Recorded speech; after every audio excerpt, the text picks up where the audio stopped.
health, for all that you have given us up to today. We want to thank you for our colleagues, for everybody present in this place. We want to give you thanks for our families and everybody out there who is in need of help. Please help them. We want to also ask you, Father, to guide our minds in everything we discuss today, in everything we do today in this meeting. All this we ask in Jesus' name. Amen. Amen. Thank you, Freddie. Please remain standing as we go with the national anthem, please.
Thank you. You may be seated.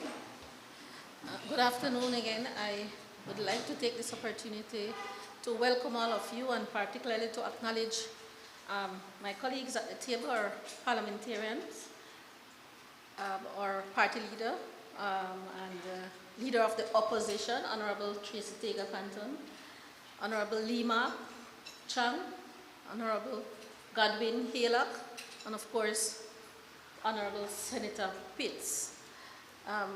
We acknowledge that Honorable Faber is on his way here. We will begin our press conference by highlighting some of the salient issues that are here. And of course, it would be remiss of me not to welcome the press. Welcome everybody that's here and our supporters sitting here with us. The topics to be discussed. We'll have a number of topics. I will acknowledge my colleagues at the table and for them to bring them forward to you. Thank you. We acknowledge the presence of Honorable Patrick Faber. But we'll call first on our Leader of the Opposition, Honorable Tracy Panton, to address you.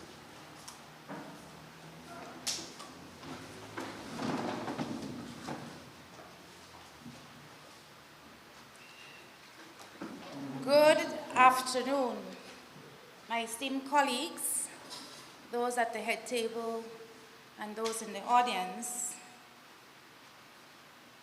gentlemen of the press corps, and our fellow Belizeans. A democracy in peril and a sovereignty compromised.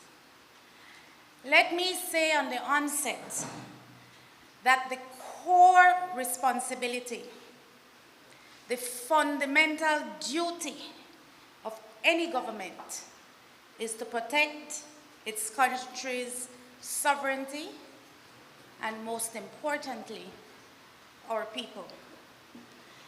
What has been unfolding before our very eyes over the past 2 weeks is a gross dereliction of the government's responsibility. The abduction of Mr. Joseph Budna, who was beaten and handed over to hostile territory, reportedly by officers of the state, strikes at the very heart of our democracy and our sovereignty. To clarify, this is not a defense of Mr. Budna's past. His criminal history is well documented. To remove any doubt, Joseph Budna was convicted in Guatemala for kidnapping and extortion and sentenced to 25 years in prison. In May of 2019, he escaped custody while receiving treatment at a Guatemalan hospital. He entered Belize shortly thereafter, and he was recaptured in Camalote, but later released because Belize and Guatemala have no formal extradition treaty. Since then, he has faced multiple charges in Belize, including abetment to commit murder. Joseph Budna, unquestionably, is a controversial figure. But this is the thing. He is a Belizean citizen entitled to due process and constitutional protections. The video recorded abduction of Mr. Budna is nothing short of alarming. This incident represents one of the gravest threats to the fundamental rights and freedoms of every Belizean citizen. We know the back, no water for Budna. Let me be clear. There are more questions than answers, and the kind of lackluster response from the Prime Minister's office today does not help the situation. Why? Why now? Budna has been living unencumbered in Belize for 6 years. Who is involved? Who gave the order? What did Budna know? What are the perpetrators trying to conceal? When was the plan hatched? It seems carefully orchestrated.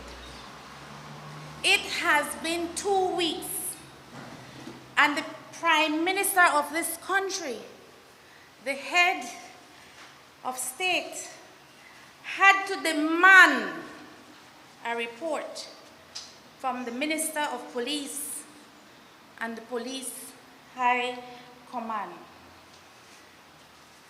I gave him some grace as the Prime Minister, and I called him to find out how the government had intended to deal with these allegations. According to the Prime Minister, the matter of the abduction of a Belizean citizen was not discussed in cabinet. He was seemingly unaware of what all the excitement was about. I said before, and I will say again, that this is a hard pill for Belizeans to swallow. It is of grave concern, and this is why. The Prime Minister and his cabinet have remained mainly silent. In fact, for me, the silence is deafening. Their evasiveness raises some serious red flags at the highest level of government. If the state itself is involved in the abduction of its own citizens, then no Belizean can feel safe in our own country. Again, the lackluster response of the PM at this point should raise even greater concern. Who is he protecting, and why? Did the PM receive the report he had to demand from both the minister and Comport? The jury is out on that for me. And what did the report actually say? According to the PM, it was lacking, and my reports say it was grossly lacking. When does the PM intend to address this nation on this matter?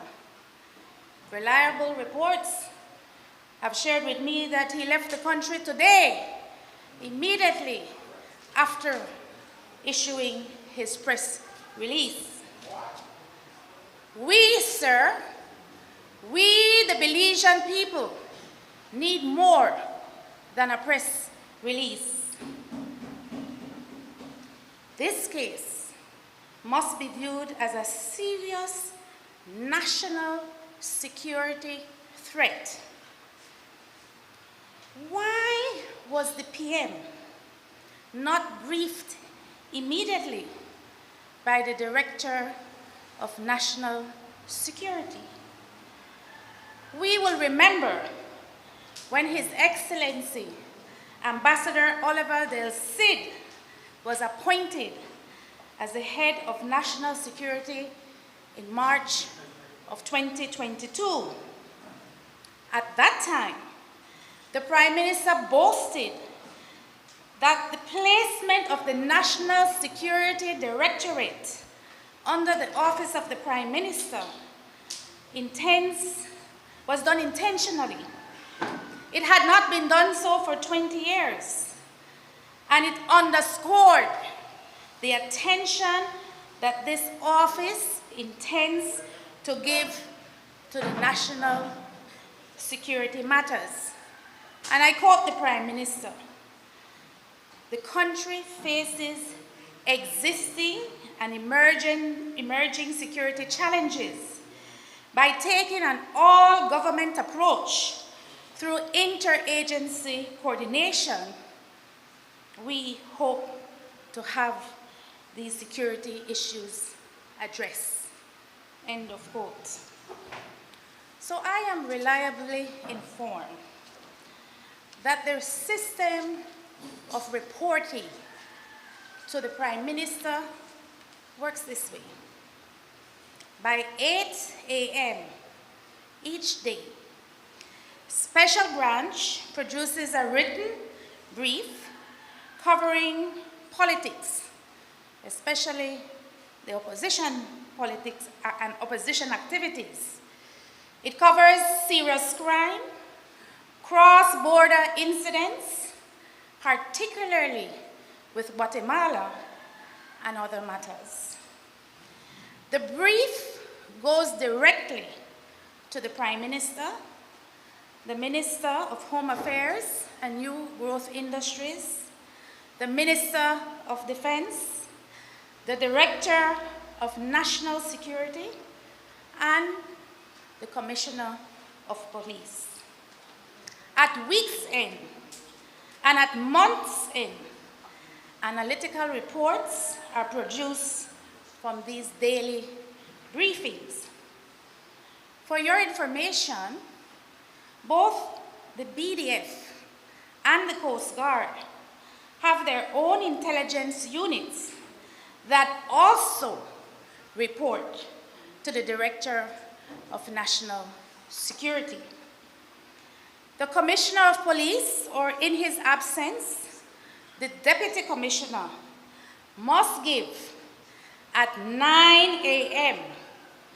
a verbal briefing, not a written one, a verbal briefing to both the Prime Minister and the Minister of Home Affairs and New Growth Industries.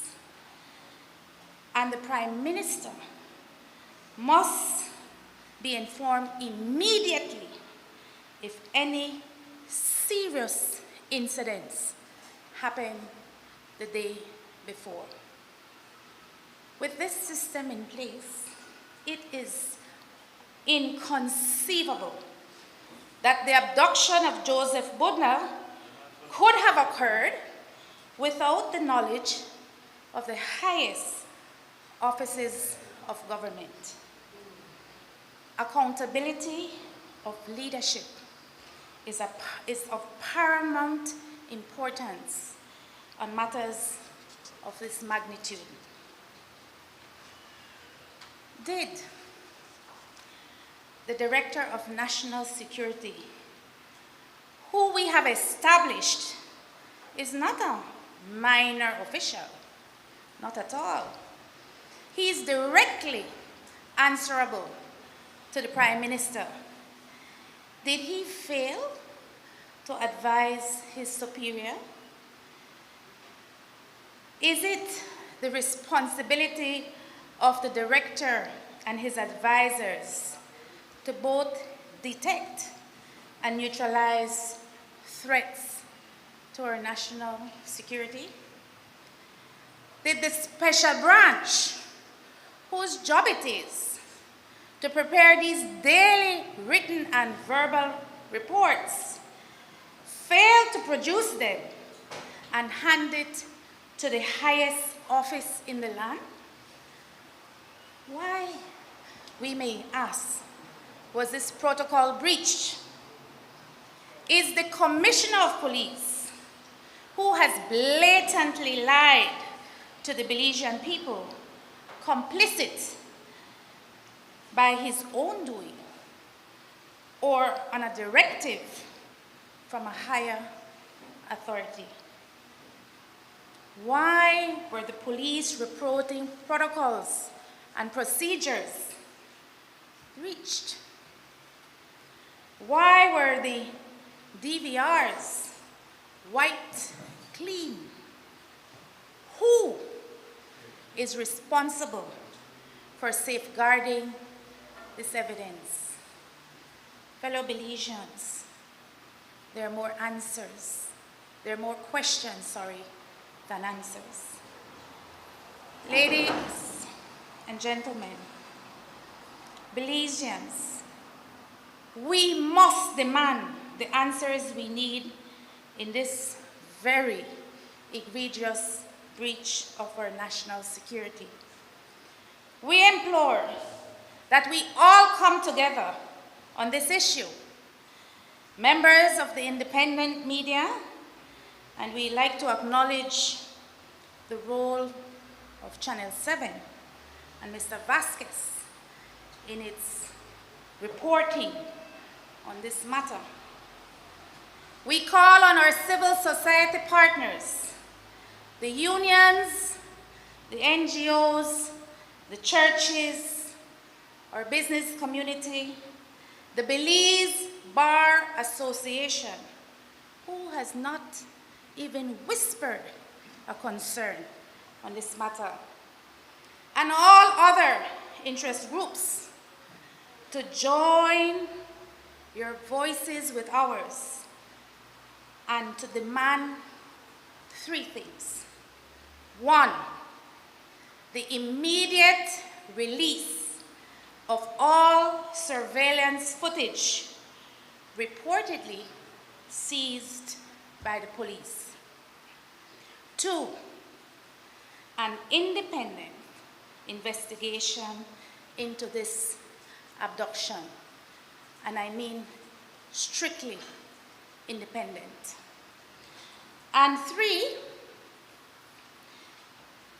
firing, removing from office the Commissioner of Police, putting him on a temporary 45 days leave does not go far enough. From the reports, it seems that this was carefully orchestrated. Budna sounded the alarm, but he was ignored by the very people, by the very entities whose job it was to protect him. The Minister of Home Affairs and New Growth Industries, the Director of National Security, and the SPU should be reclused from this investigation to safeguard against any further public mistrust and to avoid any conflicts of interest or undue influence on this investigation. Anything less than full transparency will be viewed and should be viewed as a state cover-up. As Belizeans, we deserve to know who authorized, who facilitated, who was responsible for turning a blind eye to this gross violation of our sovereignty and our rights. We must not be denied the facts and the plain and unadulterated truth. Let me take this opportunity to remind the Prime Minister that it was his administration that promised. In fact, he went further. He moved a motion in the National Assembly to establish the gold standard in transparency and accountability. At stake is Belize's international reputation.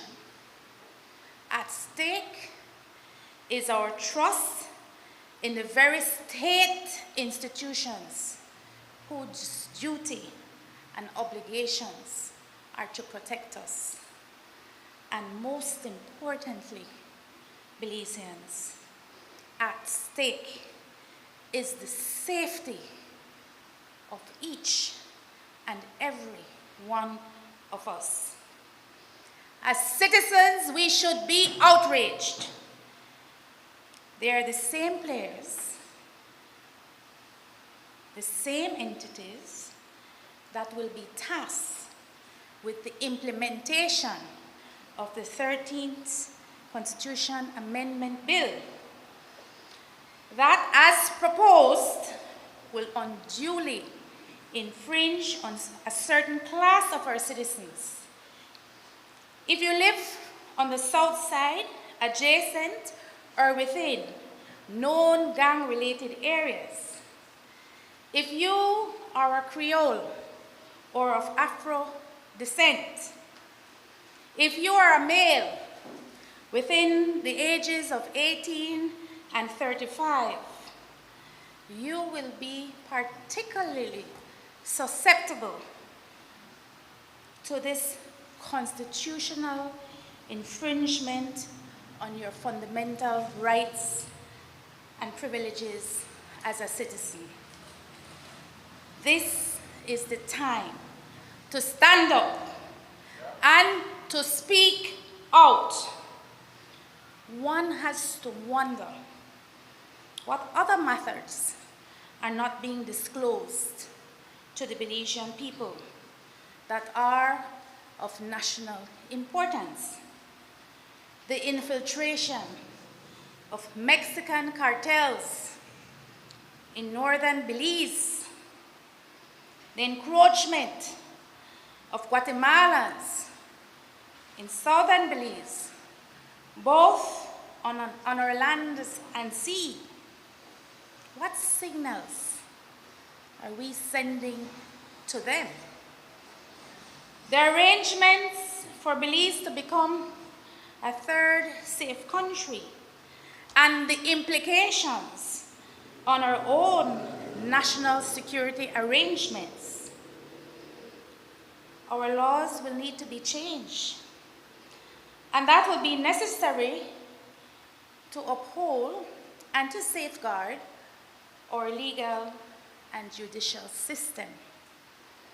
The ramifications of agreements being signed, quote unquote, in the national interest that have not been properly explained to the Belizean people.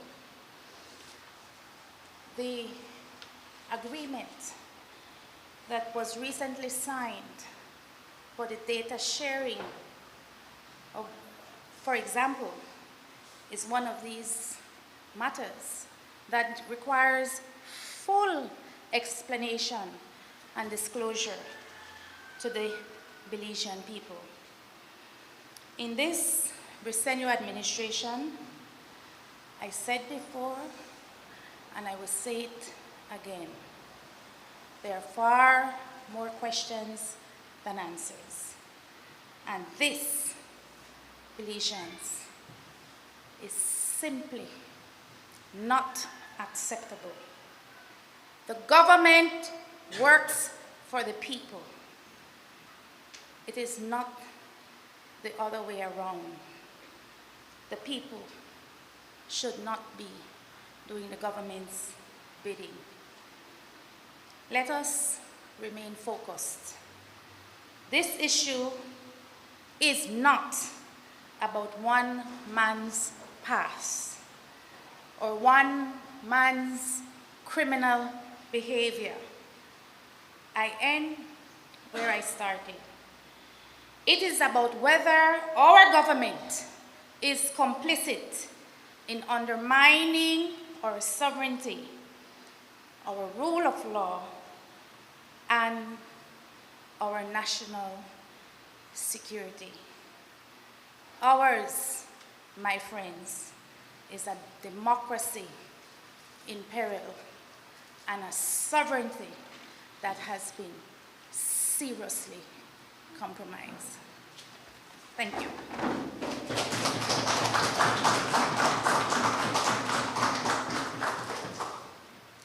Thank you, Honorable Tracy Panton, Leader of the Opposition, for your presentation there. I now call on Honorable Sheena Pitts to speak to us on the health system. Thank you. Good afternoon, everyone. Good afternoon, members of the media. Don't you find our accommodations here pleasing? I'd like to share with you that this is scheduled to be the Mesopotamia Community Center. On this floor where we are, those rooms to the left, your right, will be housing computers and other devices for the students in Mesopotamia for homework and other resources. And the floor above us will be for adults. So you see, without Honorable Lee Mark Chang saying so, I am here to share with you that this is an area rep who works in real time.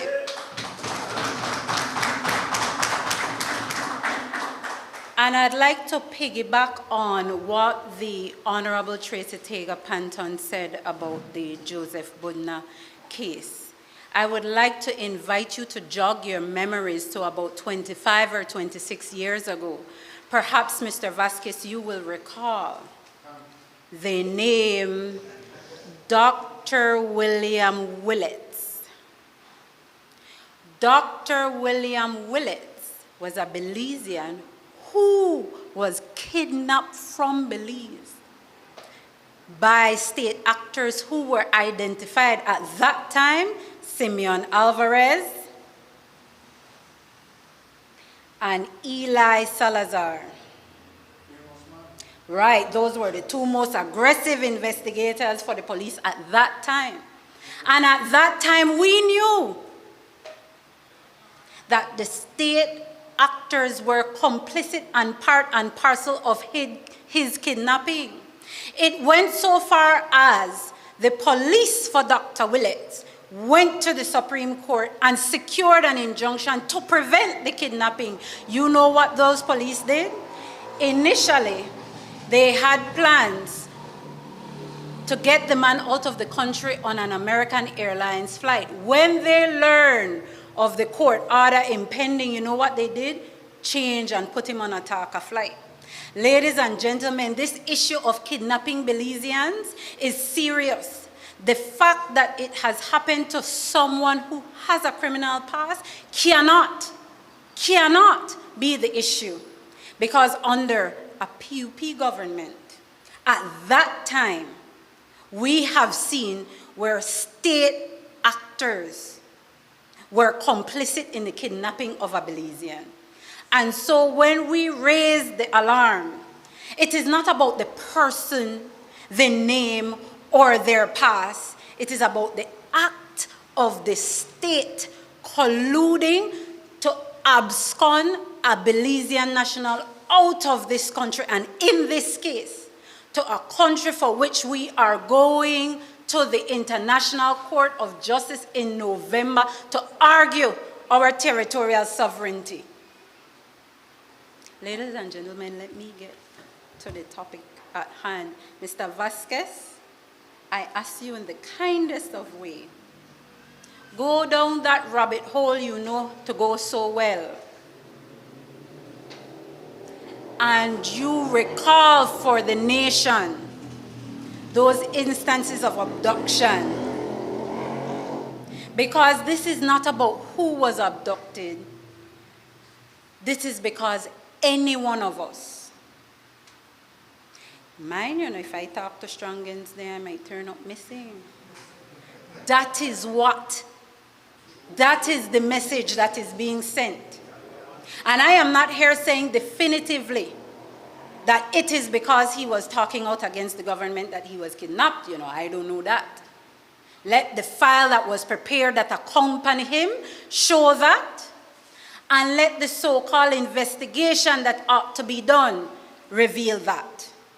But what I am here categorically saying, that in our history in this country, when there was a kidnapping, it was done in the collusion of state actors in the form of the police department. Then reported. Isani, I invite you to go and check the archives. Channel 5 carried it. Dr. William Willett. Now, I would like to move to Khalil Zaxton Na. Ladies and gentlemen, Khalil Zaxton Na, 2 years old, died in San Pedro. Now, I stand here speaking as firm as I am on the issue, as a practicing professional, and a practicing professional who has handled personal injury matters. There is no reason why Khalil Zaxton Na should have died in San Pedro. We hear now that it is as a result of dehydration. What are the symptoms of dehydration? How is that treated? Sunken eyes. Maybe if they were trying to run an IV, they might not find the vein. But can a medical professional stop there? We can't find the vein, so we couldn't run IV, we couldn't treat him. No. And I say no as firmly as I do because I too had a child who was in the hospital extreme circumstances. And as a parent, I stood by insisting that the doctor on call appear to run a central line. Ladies and gentlemen, you know what a central line is? When they can't find the veins here or at the feet, they run it at the jugular or at the groin. A doctor ought to have been available to run a central line at the jugular or at the groin to save Khalil's life. The fact that he died is unacceptable. Not only the government is responsible, but also every medical professional who was there that night.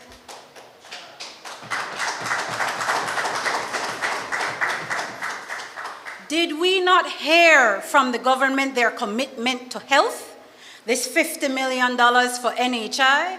How is it that the Prime Minister's response to Khalil's death is that, oh, we will build a hospital? San Pedro will now see a hospital.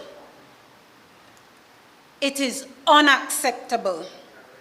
It is unacceptable that a 2-year-old lost his life on account of dehydration. He didn't require brain surgery. He didn't require chemotherapy at that moment. He didn't require any tertiary level care. The parents left to get on a boat to come to Belize City. If the Prime Minister in his response had said, you know what? This is an indication that in areas like these, far away from our central hospital, we need to have in place air ambulance. I wouldn't have been satisfied, but I would have been pleased to hear that he's directing his mind to a deficiency that he can meet.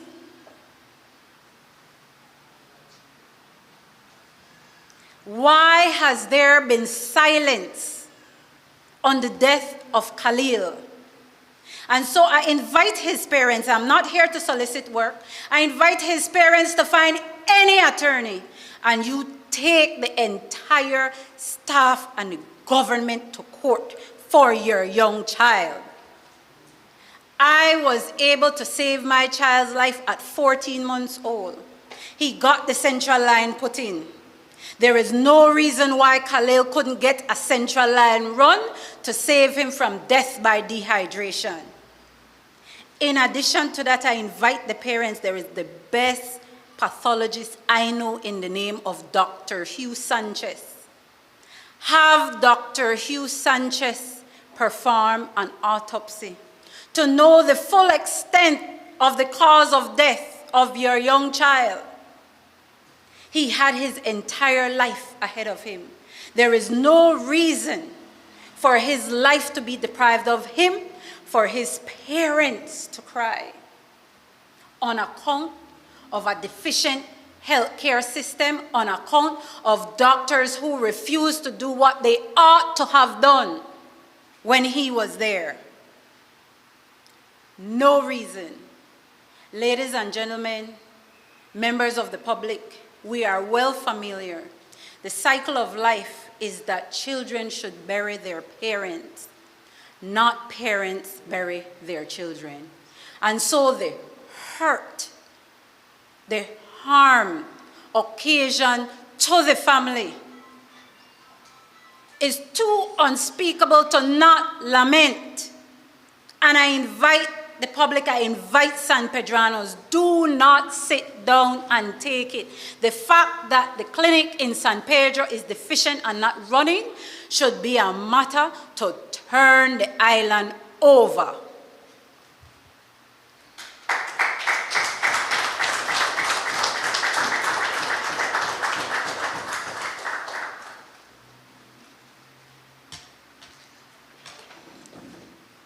The central lines, the IV, well, go no further but call on Honorable Lee Mark Chang on the increasing cost of living.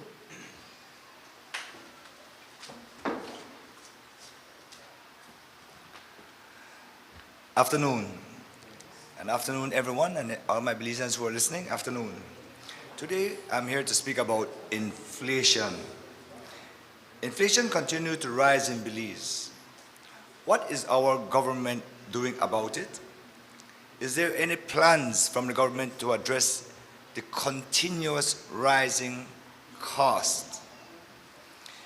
In 2024, we already saw significant inflation that continues into 2025, and that is crippling our Belizean people. In July 2024, butane was $118 a cylinder. Now, it is $130. That is a 10% increase within 1 year. And it might go up again.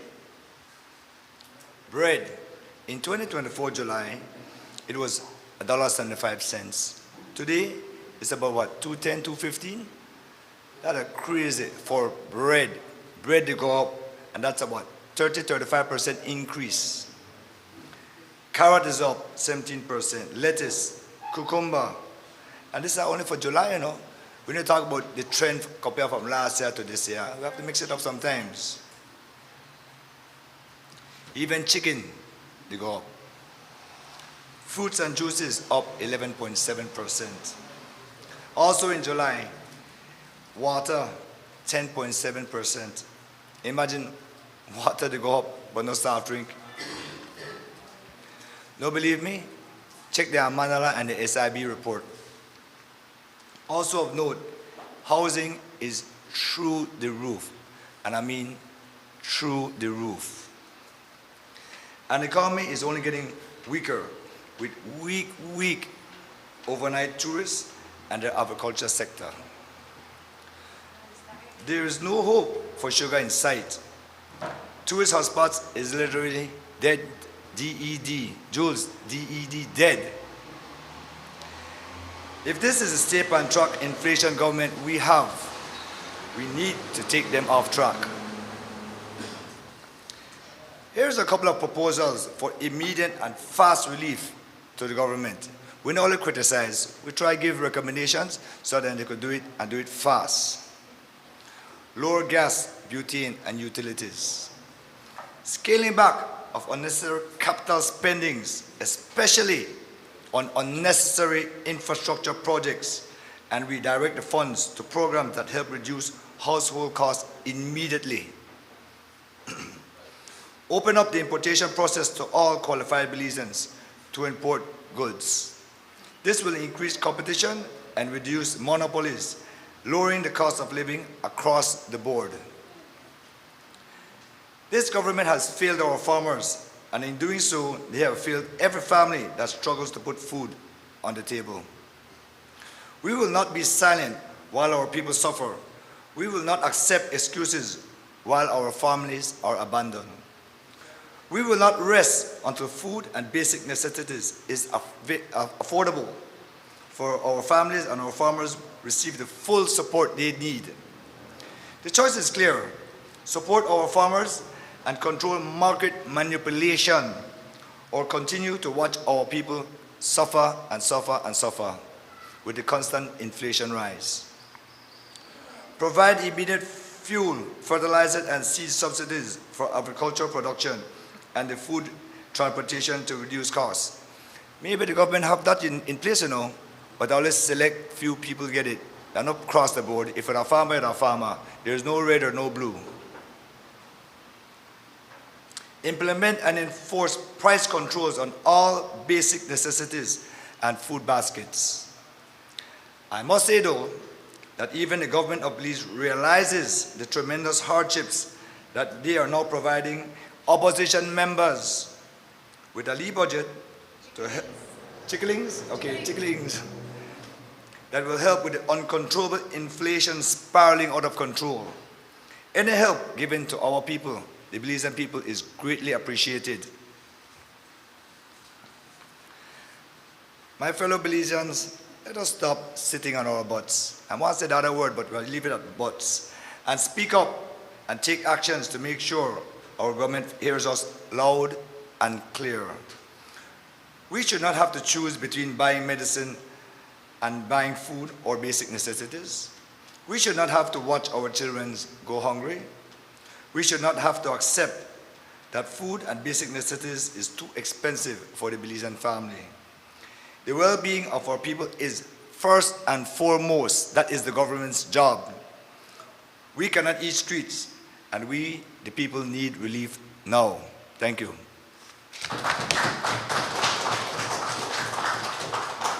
Thank you, Honorable Limap Chang. Moving right along, we'll ask the Honorable Patrick Faber, who will be talking about the MCC grants and its implications.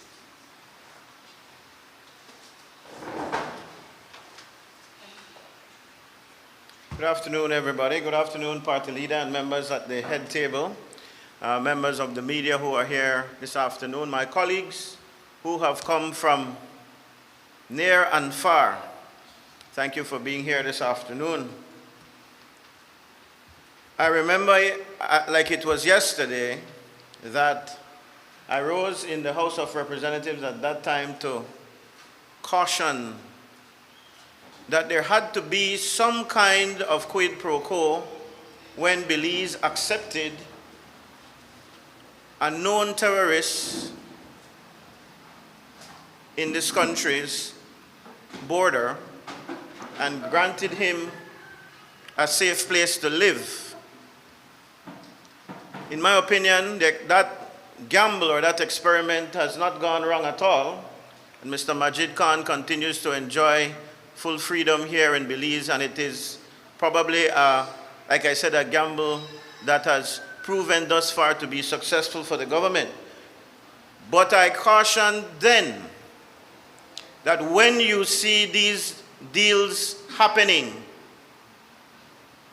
that we have to be concerned about what we give up in terms of what we are receiving from friendly nations. Now, I say from the beginning that I do not wish to start a foreign affairs debacle at all. In fact, this is not about having a back and forth with any nation, especially those that are our friends. But we must, my friends, stand up for what is right for Belize before we stand up for what is right for anybody else.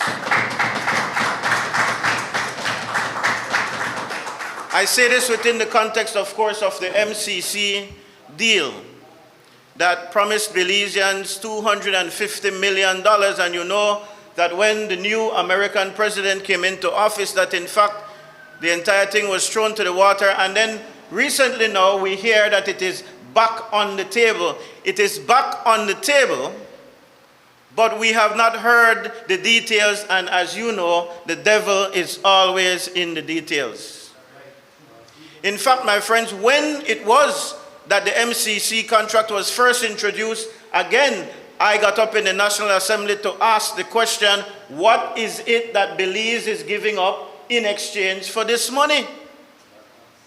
And they said, oh, you are crying wolf, you are trying to create issues where there are no issues. Well, now we see two things, and I want to ask the Belizean people to consciously open your eyes. It seems sometimes that we have gone to sleep, and the things that are blatantly in front of our eyes that betray us, we are not able to see. Well, let us look, because it is plain to see. My friend Michael Finnegan would say, even blind-eyed James could see it. I think you get that from, that the one we get from Oswald Patton?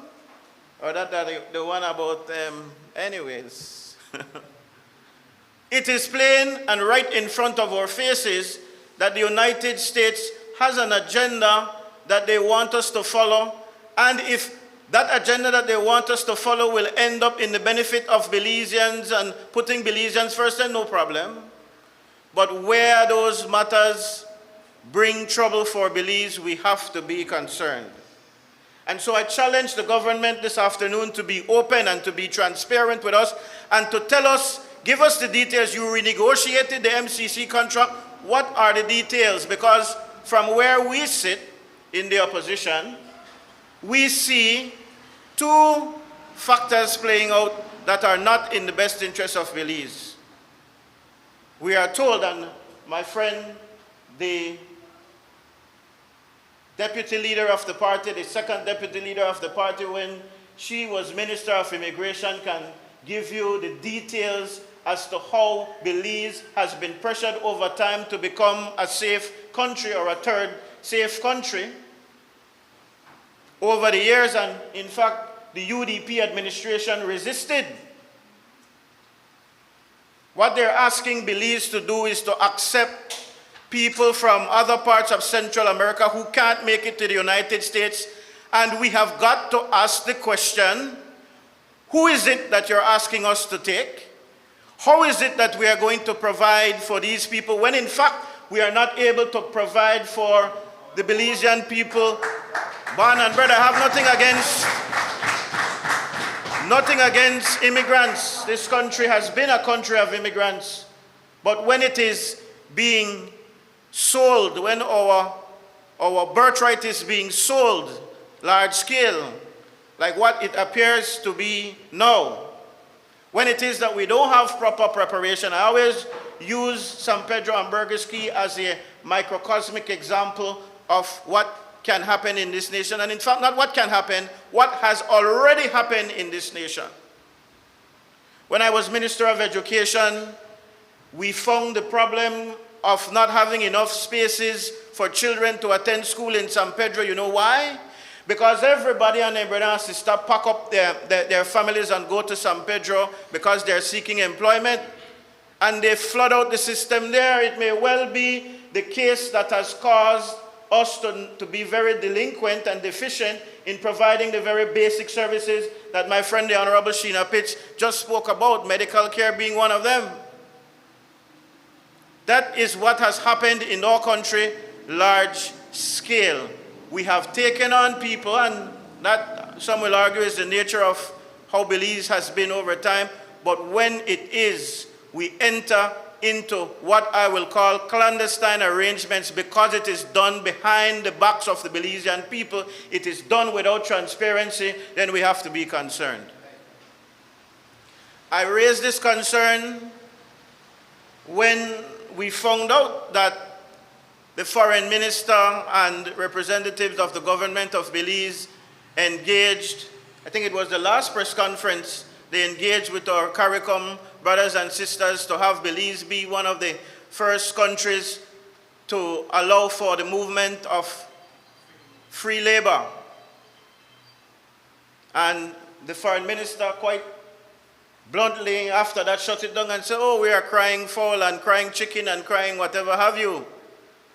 We have got to plan properly for this nation, otherwise our development will never see the light of day in the way we ought to see it. But that is one aspect, because that is what we have concluded, and maybe we are forced to conclude in the absence of any serious information from the government. You know, that is the most sickening thing of all. Every bit of what my colleagues have spoken about this afternoon come out of a deafening silence on the part of the government. How is it that you as the Prime Minister and the media laments on this daily, but we allow them to get away with it? How can you not address these matters? How can you go and sign these agreements with countries and don't tell the nation, especially when they have serious implications? But the second aspect I wanted to speak about in terms of the MCC contract is, of course, what demonstrates that we are simply jumping or dancing to the piper's tune. This is a nation that has professed as its agenda the kind of energy conservation that the rest of the world envies. We have signed on to every regional, every global agreement, and now we see Belize making this gigantic shift, almost as if we forgot those agreements that we signed on to. And this is how you know we are the rats that the Pied Piper has been played to play. Again, I should caution that I'm not, and the opposition is not in the business of quarreling with the great United States. But in this country, we value energy conservation, and what we have discovered is that in the details of that MCC contract, Belize has agreed now to return, to regress to fossil fuel. They borrowed hundreds of millions of dollars to try to find more alternative energy sources. Millions on solar that is supposed to be at the UB campus in Belmopan. Hydroelectricity. We have gone through a whole lot to demonstrate that we are, but because they now offer us back our $250 million, we will behave like we don't know what our agenda is and what is important to the Belizean people. And this, my friends, is sad. We must stand up for what we believe to be right.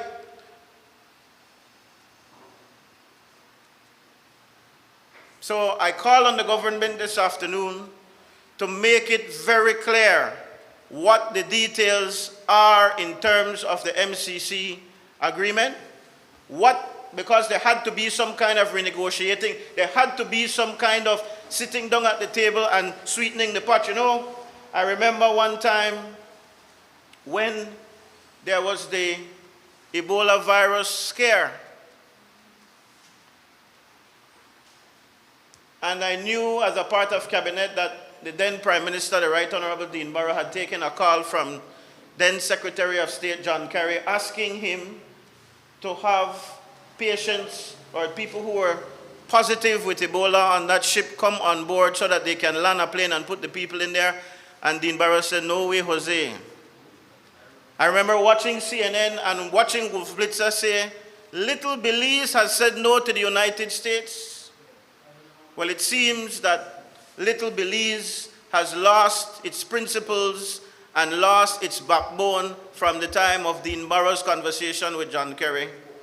Because we don't say no to anything once they wave the almighty dollar in front of our faces. Belize has a very, very soft backbone.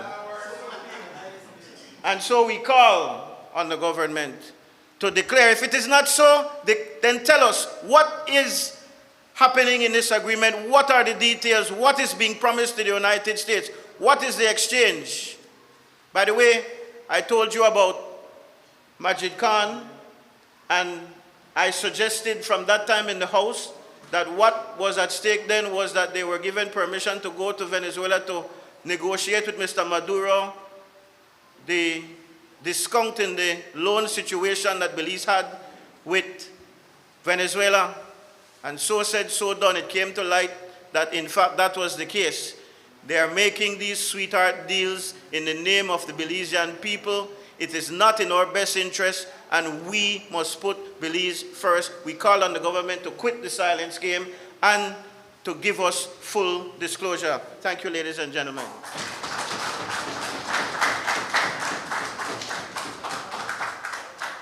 Thank you, Honorable Faber. We will call on Honorable Godwin Haleup to give you maybe the most sexy topic, and that's the road to the National Convention, United Democratic Party's National Convention.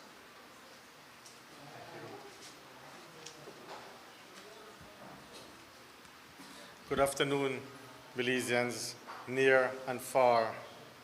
What a difference 6 months has made since the last general election.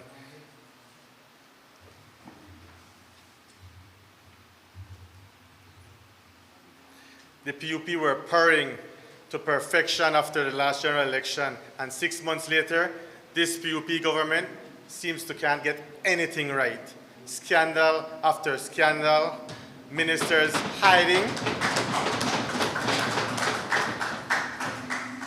press conference with nothing new to tell the Belizean people. Most of all, you've heard our leader of opposition call clearly today that the Compol must go.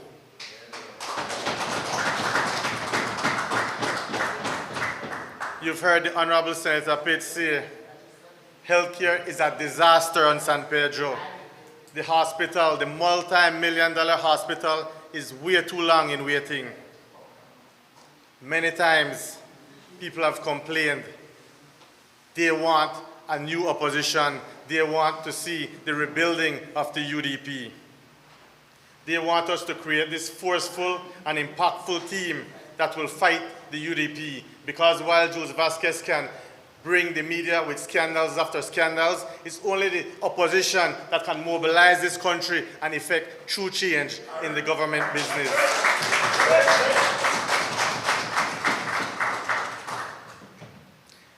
For those who don't know or are not abreast, the UDP has started its caretaker conventions since August 24th, last month. And we must say 18 seats within the UDP are up for caretaker conventions. These conventions continues every Sunday or every other Sunday until October 12th.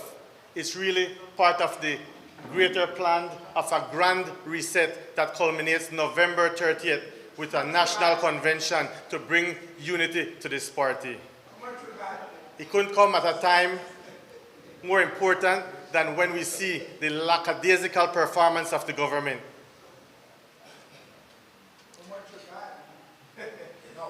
I must also say that we have 6 conventions remaining that will be contested conventions. And after that, all 18 conventions will be through. I wish we could have reported we had all 26 caretaker conventions. However, I don't need to name the reason or the person why we cannot have 26 caretaker conventions. Yes, it might be more than one culprit responsible for that, but under the leader of the opposition, this parliamentary team is pushing her to become the next party leader for the United Democratic Party.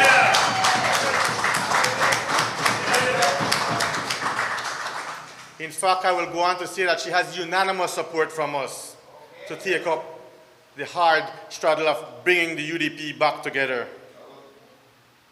On a more patriotic note, we close by inviting all Belizeans at home and abroad to come be part of the September 10th St. George's Key celebrations. It's something where the government of the day has tried its best to kill, but people must understand that is our heritage, that is the focal point of our history, in whereby the Spanish were defeated. I thank you.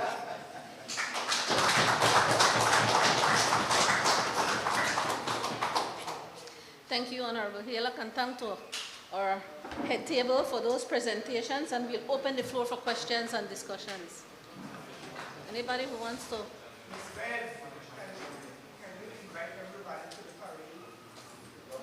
Honorable Halak just did, right? But yes, red, white, and blue. But can we get the questions first? Leader of the opposition. We hear you.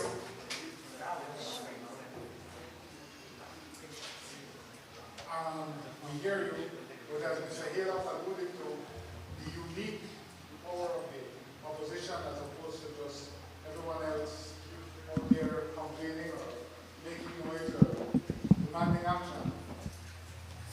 The unique power of the opposition is that it's a mass party. And if a mass party is what it is supposed to be able to mobilize people in protest against unsuitable situations. We realize this requires money, and the rumors say that the UDP, as our opposition, is not flush with funds. Explain to me what type of public action you all will wish to take. Thank you for that question, Jules. I think it's no secret. In fact, Channel 7 has done an excellent job of exposing all the heartache and misfortunes that the United Democratic Party has suffered in the last month. And there is no magic wand. How I wish we had a magic wand to wave that would help us to unite in one fell swoop. That is not the case. We are in the process of rebuilding. That is what I think the Honorable Godwin Haylock tried to point out this afternoon.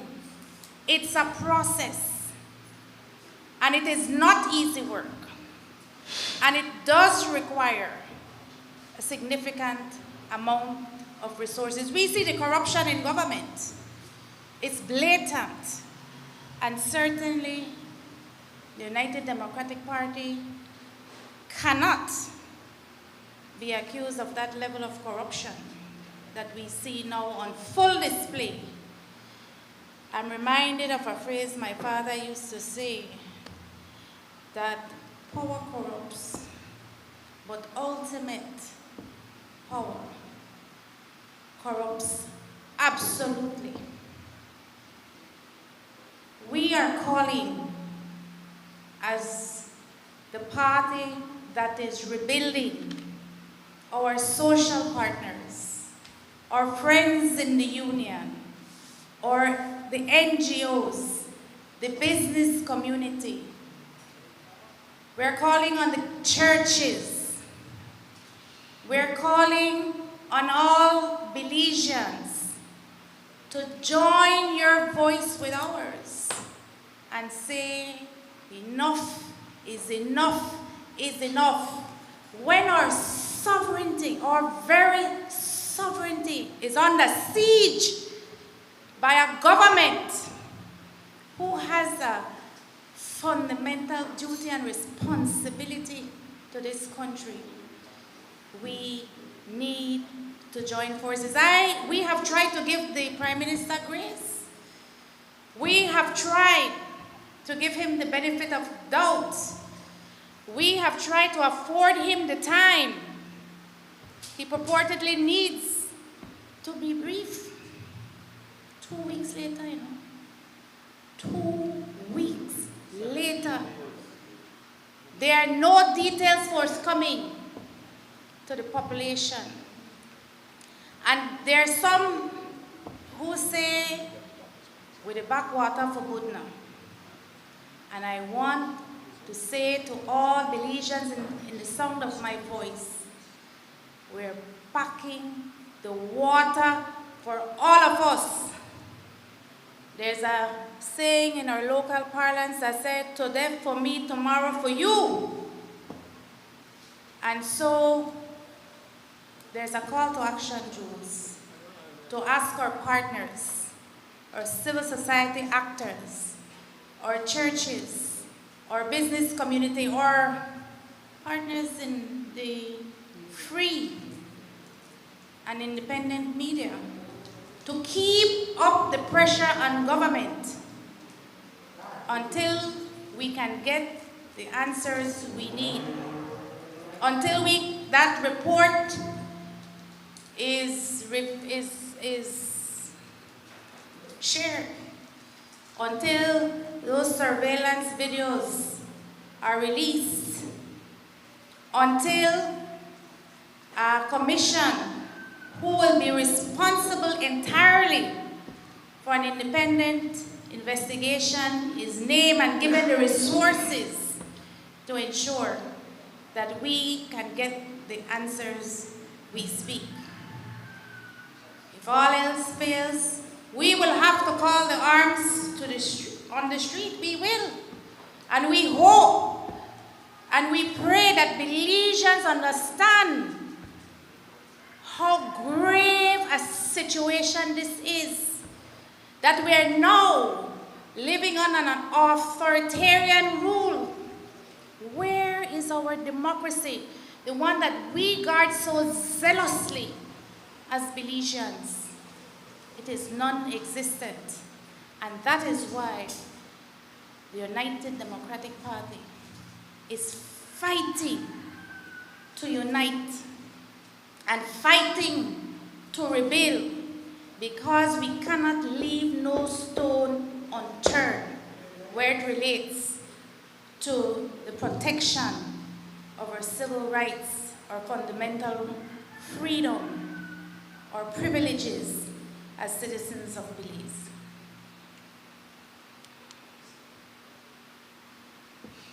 So what you're saying is, umenoga na ng plan na That's what you heard. And that's amazing, Jules. That's amazing that an outlet who also has a responsibility to hold this government to account would find in all that I have said that we are not able to do anything. We have said what we are prepared to do. We're going to be engaging with our partners to ask them for us collectively to join forces so that we can collectively, this is not a UDP matter, this is not a red or blue matter, this is a Belizean matter. This is a matter for each of us, regardless of our ethnicity, regardless of our religious beliefs, regardless of our political ideologies. This is a matter for every Belizean. And I hope that you, sir, instead of spending your time calling out all the ways the party has struggled, that you will join us in the fight to ensure that we are able to get the answers we need from the government of Belize.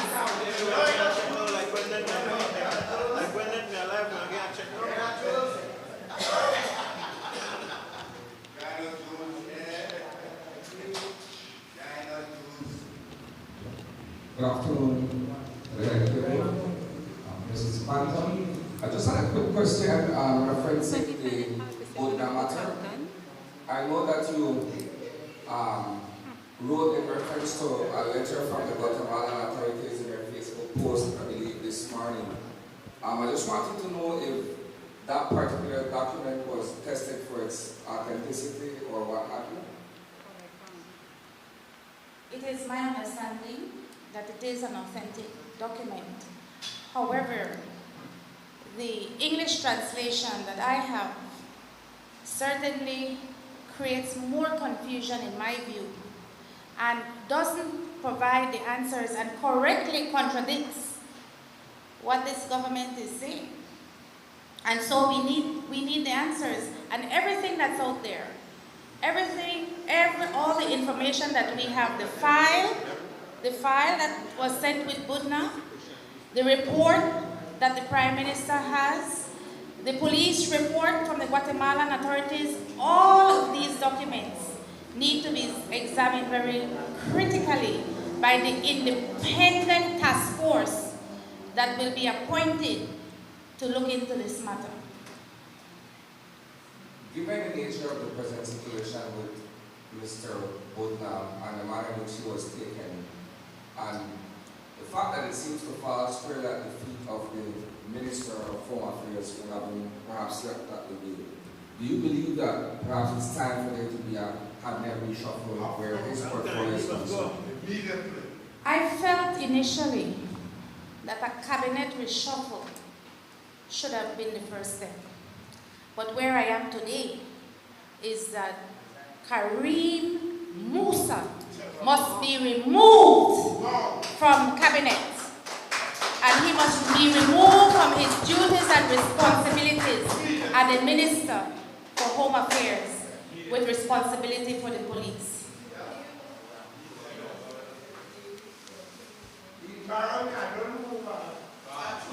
Good afternoon, Parliamentarian. One question for me. Are you satisfied with the fact that they have appointed a Deputy Commissioner of Police to head this investigation? That do you believe that this investigation will be carried forward impartially or to its bitter end? Absolutely not. The entire police high command is in question. We are talking about the Director of National Security. We are talking about the Office of the Minister responsible for police. We are talking about the Commissioner and his high command. This investigation should not be in the hands of the government. It should not be in the hands of the police. We need an independent task force that will have the teeth and the resources that are required to do the investigation in the shortest amount of time so that we can get the answers to this case. It is very telling, Conso, that this report that should have been given to the Prime Minister the day after, the morning after, 9 a.m. after the incident, is now 2 weeks behind us. He was, according to him, if you believe the stories he tells, he was completely unaware. How can the Prime Minister of this country be completely unaware that a Belizean was beaten in front of a police station in his constituency? How many hundred yards away from his house where he lives? And you and I know Budna, he never quiet. He screamed the city down. He screamed down Orange Walk Town. And he was taken across country and handed over to hostile territory. And this Prime Minister is unaware. You know what we say? They no one take we for no. They fool the talk, but they no fool the listen.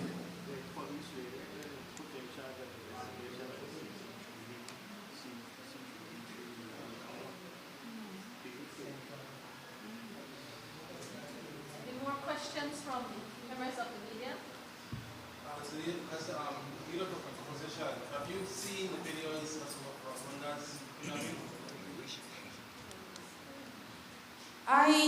In my conversation with the Prime Minister, I asked for him to give us a proper brief. That is not forthcoming. But according to him, he has not been briefed. And in fact, the report that he has been waiting for now 2 weeks after he demanded, he had to demand. That's not my terminology. That's his. He demanded of the minister, and he demanded of the Compo to provide him a brief. Something all right with that picture. And in the press release that was sent out today, it stated that it was grossly inadequate. You can't even report to Belize what our reports say, because it's laughable. It is laughable, and I said earlier, and I say again, we commend Channel 7 and Jose Vasquez for their investigative reporting, so that we could have seen for ourselves what happened that night.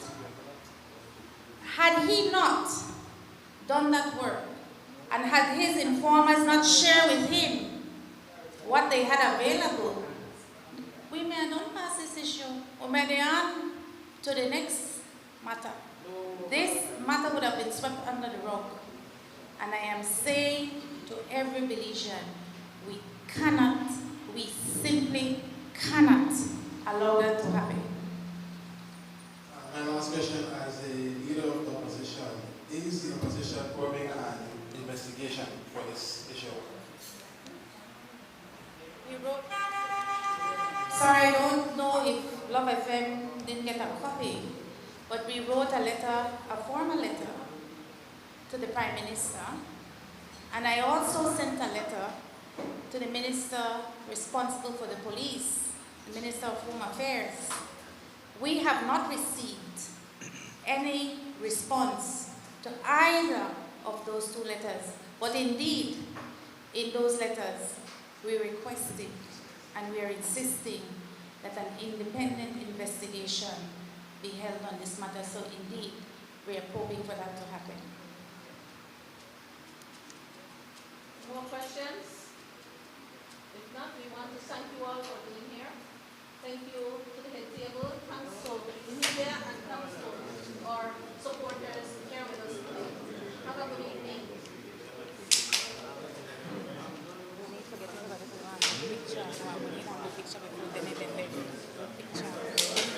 thought so.